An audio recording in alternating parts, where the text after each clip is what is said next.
Hai, Assalamualaikum. Apa kabar anak-anak hebat kelas 6? Ketemu lagi dengan Bu Restia, guru kelas 6 SDN Galur 01. Hari ini kita akan belajar tematik terpadu kelas 6, tema 2, persatuan dalam perbedaan, subtema 1. Apa kabar kalian hari ini? Ibu berharap kalian selalu berada dalam lindungan Allah Subhanahu wa Ta'ala. Nah, anak-anak, siapkan peralatan tulismu ya. Kita mulai belajar. Apakah kalian masih semangat? Ya, Ibu yakin kalian semangat semua. Yuk, kita lanjutkan. Muatan bahasa Indonesia. Hari ini kita akan belajar menggali informasi penting dari buku sejarah menggunakan aspek apa, di mana, kapan, siapa, mengapa, dan bagaimana. Memaparkan informasi penting dari buku sejarah secara lisan, tulis, dan visual dengan menggunakan aspek apa, di mana, kapan, siapa, mengapa, dan bagaimana, serta memperhatikan penggunaan kosakata baku dan kalimat efektif. Anak-anakku, sebelum memulai belajar, jangan lupa sarapan pagi, tadarus, dan selalu menjaga kebersihan dengan rajin mencuci tangan. Anak-anak, apakah kalian ingat sekarang bulan apa? Ya, benar. Sekarang adalah bulan Agustus, bulan yang sangat spesial bagi bangsa Indonesia. Kemerdekaan Indonesia didapat dan diperoleh pada bulan Agustus. Apakah kalian tahu kalau kemerdekaan tersebut diperoleh dengan cara yang tidak mudah? Puncak kemerdekaan Indonesia terjadi pada tanggal 17 Agustus tahun 1945. Saat itu, Presiden Soekarno membacakan teks proklamasi. Nah, anak-anak, sekarang kalian bukalah buku paket yang seperti ini ya. Buku paket tema 2 kelas 6 Persatuan dalam Perbedaan, halaman 2. Kemudian, bacalah teks proklamasi kemerdekaan Indonesia dan perhatikan informasi-informasi yang terdapat dalam teks tersebut. Nah, anak-anak, apakah kalian tahu bahwa sebuah teks memiliki informasi di dalamnya? Apa itu informasi? Informasi merupakan keseluruhan isi di sebuah teks. Informasi dapat diperoleh dengan cara menjawab pertanyaan. Nah, anak-anak, kita lanjut ya. Peta pikiran. Informasi dalam teks dapat diringkas menggunakan peta pikiran. Kalian pernah melihat sebuah peta pikiran yang berupa garis atau gambar? Nah, peta pikiran memuat ide pokok dalam kalimat utama, lalu diperjelas lagi dalam bentuk kalimat penjelas dan informasi penting lainnya. Peta pikiran dapat disajikan dengan cara yang kreatif dan menarik untuk memudahkan seseorang memahami isi teks. Kita lanjut ya belajarnya. Hal-hal yang harus diperhatikan ketika membuat peta pikiran. Yang pertama, tuliskan ide pokok dari tiap paragraf.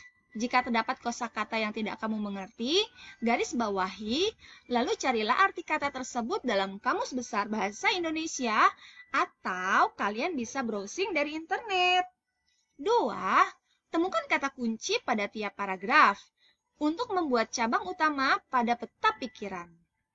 3. Buatlah daftar pertanyaan untuk membantu menemukan informasi dalam teks menggunakan kata tanya apa, di mana, kapan, siapa, mengapa, dan bagaimana.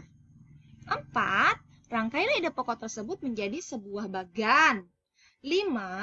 Catatlah informasi-informasi yang penting dari teks untuk melengkapi keterangan pada bagan peta pikiran. Nah, untuk membuat sebuah peta pikiran, kalian harus menguasai kata tanya. Kata tanya disingkat menjadi adik Simba. Itu adalah kata-kata tanya yang sangat penting ya, Nak ya. Nah, apa sih adik Simba itu? Ini Ibu ringkas supaya kalian lebih mudah dalam memahami dan juga menghafalnya. Adik Simba asal katanya dari apa, di mana, kapan, siapa, mengapa, dan bagaimana. Nah, harus diingat-ingat ya. Apa biasanya digunakan untuk menunjukkan penjelasan mengenai suatu hal atau benda, di mana, digunakan untuk menunjukkan penyebutan suatu tempat. Kapan digunakan untuk menunjukkan penyebutan atau penjelasan waktu. Mengapa digunakan untuk menunjukkan penyebutan alasan atau penyebab. Siapa digunakan untuk menunjukkan nama orang, jabatan, atau pekerjaan. Yang terakhir, bagaimana digunakan untuk menunjukkan keterangan cara atau proses, penjelasan ciri-ciri, atau karakter seorang tokoh. Nah, anak-anak, apa sih kegunaan atau guna dari sebuah peta pikiran? Oh ya, kalau kalian tahu, peta pikiran artinya adalah mind mapping kalau dalam bahasa Inggris ya. Jadi kalau kalian misalnya pernah browsing tentang mind mapping, nah itu sebenarnya sama. Kalau mind mapping itu dalam bahasa Inggris, kalau untuk bahasa Indonesianya disebut sebagai peta pikiran ya. Oke, apa sih kegunaannya? Daftar pertanyaan yang kamu ajukan nantinya dapat disampaikan melalui peta pikiran. Nah, anak-anak, peta pikiran tersebut merupakan suatu cara untuk mencatat yang kreatif dan efektif yang disajikan secara ringkas. Jadi kalau kalian membuat sebuah peta pikiran, kalian tuh senang membacanya. Karena apa? Biasanya peta pikiran itu ada warnanya, kemudian ada gambar-gambar yang bagus dan lucu, sehingga kita lebih tertarik untuk membaca. Kalau kalian menulisnya hanya berupa catatan-catatan saja kan kadang-kadang tidak terlalu menarik gitu ya. Nah, kalau kalian menuliskan catatan dalam sebuah peta pikiran, biasanya akan lebih menarik. Gitu ya. Kita lanjut. Nah, ini Ibu tampilkan contoh sebuah peta pikiran. Yang sebelah kiri, peta pikiran tentang liburan keluarga. Nah, itu berupa cabang-cabang ya, Nak ya. Cabang-cabang diberi warna ada hijau, ada kuning, biru, dan ungu.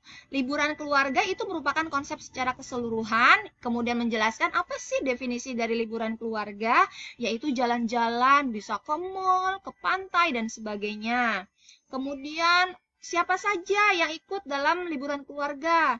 Ayah, ibu, paman, sepupu, teman, dan sebagainya. Kemudian, aktivitasnya apa saja yang bisa dilakukan? Dan yang terakhir, perlengkapan-perlengkapannya. Nah, coba kalau kalian membaca peta pikiran seperti itu, tentu menarik bukan? Dia berwarna dan juga tulisannya bagus sekali. Nah, berikutnya ini juga ada peta pikiran tentang hari menanam pohon. Nah, ini juga merupakan suatu peta pikiran tapi dengan bentuk yang lebih simpel.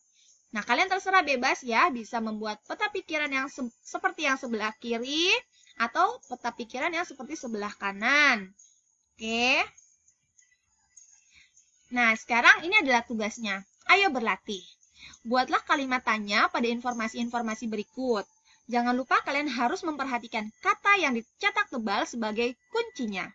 Oke, Ibu punya satu buah contoh ya.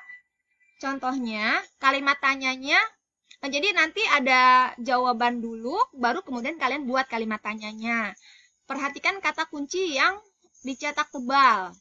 Contoh jawabannya, Perdana Menteri Koiso mengumumkan tentang pendirian pemerintah kemaharajaan Jepang, bahwa daerah Hindia Timur atau Indonesia diperkenankan merdeka kelak di kemudian hari. Nah, kalimat tanya yang tepat adalah, siapa yang mengumumkan pendirian pemerintah kemaharajaan Jepang? Nah, jadi kalian nanti akan ketemu dengan jawaban, kemudian kalian mencari atau membuat kalimat tanya. Jangan lupa dalam membuat sebuah kalimat tanya, kalian harus menggunakan kata kunci yang tadi, adik Simba. Nah, ingat ya, kata kuncinya adalah adik Simba. Itu yang harus kalian perhatikan dengan baik. Oke, kita lanjut lagi.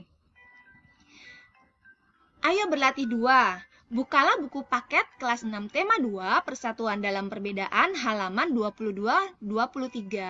Kemudian, bacalah teks sejarah berjudul Proklamasi Kemerdekaan Indonesia. Nah, setelah kalian baca teks sejarahnya, berdasarkan bacaan tersebut, isilah peta pikiran yang ada di halaman 24. Nah, itu Ibu tampilkan ya, peta pikiran Proklamasi Kemerdekaan Indonesia. Di situ kalian dapat mewarnai serta memberi gambar pada peta pikiran yang kalian buat agar lebih menarik. Jadi, Tugas bahasa Indonesia hari ini ada berapa? Ada 2. Ayo berlatih 1 dan ayo berlatih 2. Sudah mengerti ya, Nak ya? Alhamdulillah, materi bahasa Indonesia hari ini telah selesai. Jangan lupa kalian mengucapkan hamdalah atas ilmu yang telah kalian peroleh hari ini. Kerjakan tugas dengan baik, minta bantuan pada ayah atau ibumu, dan juga kalian bisa meminta bantuan kepada bapak ibu guru jika mengalami kesulitan. Wassalamualaikum warahmatullahi wabarakatuh. Dah. Reviewnya jangan lupa ya, Nak ya. Kerjakan ayo berlatih 1 pada slide 9 dan ayo berlatih 2 pada slide 10 di buku tulis tematik. Jika sudah selesai, kirimkan foto hasil tugas kepada Bapak Ibu Guru melalui aplikasi WhatsApp. Selamat mengerjakan anak-anak hebat kelas 6. Ibu yakin kalian tetap semangat untuk belajar ya. Sampai ketemu lagi.